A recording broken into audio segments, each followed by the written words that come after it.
In front of me is Samsung Galaxy Z Fold 6 and today I would like to show you how you can edit password saved in Google Passwords Manager.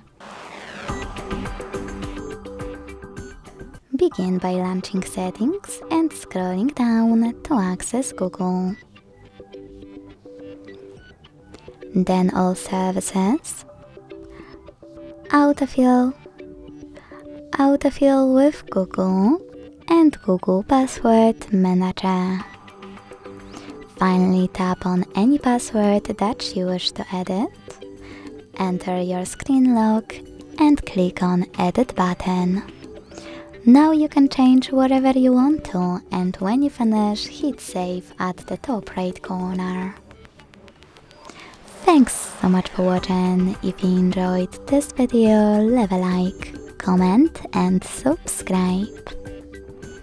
Bye!